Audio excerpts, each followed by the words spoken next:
Hi எல்லாரும் எப்படி இருக்கீங்க? ரீசெண்ட் டேஸாக பார்த்தீங்கன்னா, நெறைய இடத்துல கோல்டு, ஃபீவருன்னு கேள்விப்படுறேன். எங்க வீட்ல 3 பேருக்குமே கோல்டு, ஃபீவரா இருக்கு. ஸோ ஹாஸ்பிட்டல் 2 டைம்ஸ் போயிட்டு வந்தாலும் சரியாகல.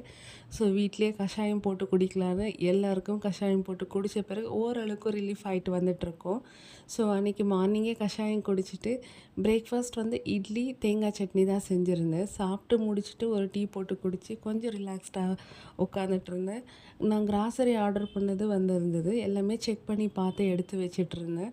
ஸோ ஆயில் கேன்ல வாங்குனா ஒரு 50 கிராம் அப்படி கம்மியா வரும் அப்படின்னு சொல்லி என்னோட நெய்பர்ஸ் சொல்லிட்டுருந்தாங்க. பாக்கெட்ல வாங்குனா வந்து 1 லிட்டர் கரெக்ட்டா இருக்கும்னு. இது எந்த அளவுக்கு உண்மைன்னு எனக்கு தெரியல. இதான் ஃபர்ஸ்ட் டைம் நான் இந்த மாரி கேள்விப்படுறேன். லஞ்ச்க்கு வந்து பூண்டு, சின்ன வெங்காயம் எல்லாம் போட்டு காரக்குழம்பு, அப்பளம் செஞ்சு சாப்பிட்டு முடிச்சுட்டோம். கருவேப்பிலை நெறைய இருந்தது. அது வாஷ் பண்ணி காய வச்சிருந்தேன். பொடி ஏதாவது செய்யலான்னு சொல்லிட்டு. அப்படியே வந்து கிச்சனில் கொஞ்சம் க்ளீனிங் ஒர்க்ஸ் இருந்தது. அஞ்சரை பெட்டி எல்லாம் வாஷ் பண்ணி அதை ஃபில் பண்ணி வச்சிட்ருந்தேன்.